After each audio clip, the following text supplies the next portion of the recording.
Terima kasih atas kesempatan pada hari ini. Saya bisa untuk mempresentasikan hasil penulisan saya pada seminar nasional multidisiplin ilmu Universitas Budi Luhur. Sebelumnya, izin memperkenalkan diri dulu. Saya sebagai penulis pertama yaitu Gabriel Dagustegan Eskom, dan kemudian saya dibantu oleh Ibu Painem Mkom. Pada kesempatan kali ini saya ingin mempresentasikan tentang tulisan saya yang berjudul Implementasi Web Service RESTful dengan autentifikasi JSON Web Token dan algoritma kriptografi AES256 untuk aplikasi peminjaman dan penggunaan lab berbasis mobile pada Lab ICT Budi Luhur.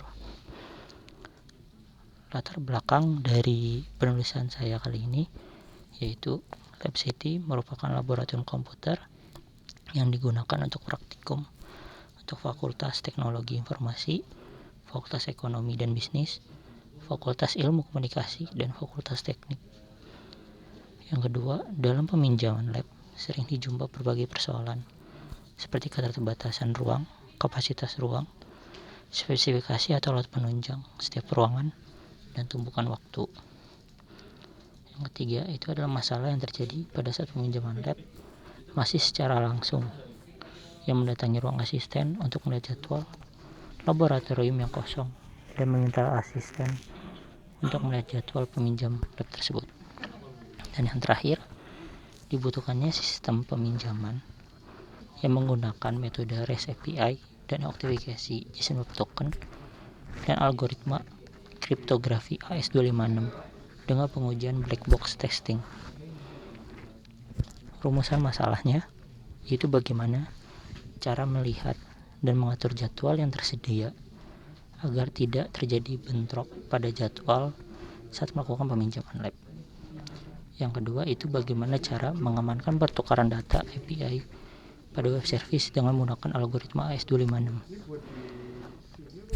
Batasan masalahnya yaitu aplikasi ini masih berbasis mobile, yang dimana platformnya itu adalah Android dan web. Yang kedua itu adalah proses enkripsi dan dekripsi terjadi pada web service-nya. Dan yang ketiga, sebagai peminjam fasilitas ruang lab hanya mengenal data asisten dan data dosen yang telah tersimpan di database. Metode penelitian pada penelitian ini adalah REST dan algoritma AES256.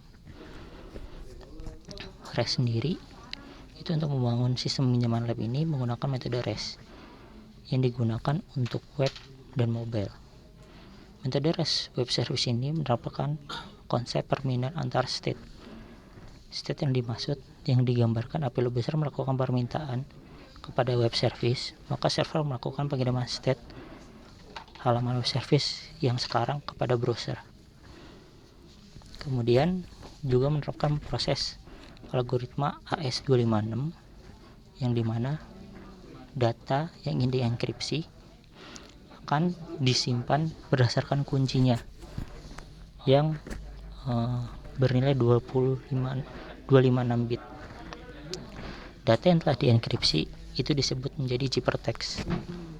Setelah data itu dienkripsi, ketika ingin didekripkan lagi harus menggunakan kunci yang sama agar bisa diterjemahkan kembali untuk menjadi plain text.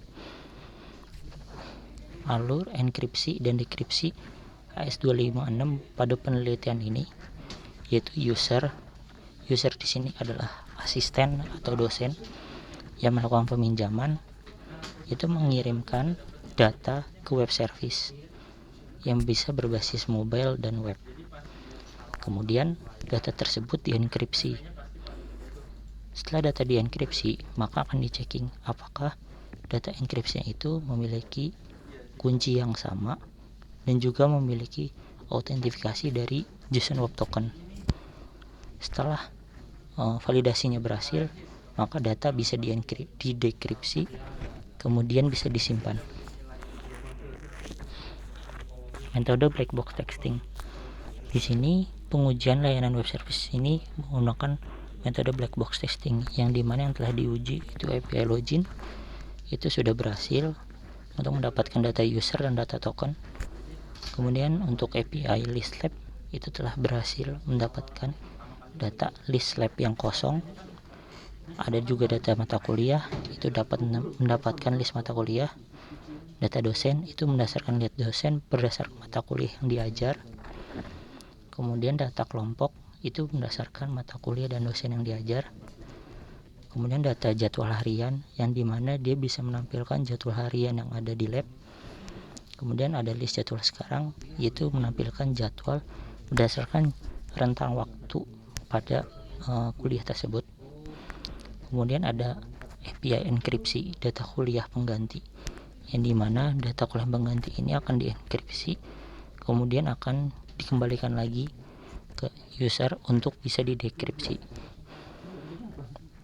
Adapun juga data API dekripsi kuliah pengganti, yang dimana dia mendapatkan data enkripan dan kemudian didekripsi untuk bisa dapat disimpan database, sama seperti data KP, enkripsi KP, dimana list API enkripsi dan peminjaman prosesnya sama dan dua-duanya itu berhasil. Ini berikut adalah hasil pengujian dari black box testing dan contoh dari data yang telah dienkripsi dan didekripsi yang akhirnya bisa disimpan di database. Kesimpulannya, penulis berhasil membuat sistem peminjaman dan penggunaan lab untuk mengatur jadwal agar tidak bentrok. Yang kedua, sistem ini menggunakan pengamanan autentikasi JWT dan algoritma AES256 serta pengujian black box testing berdasarkan web service API dan juga AES256 yang mendapatkan persentase sebesar 100%. Sekian presentasi dari saya, kurang lebihnya mohon maaf. Sekian dan terima kasih.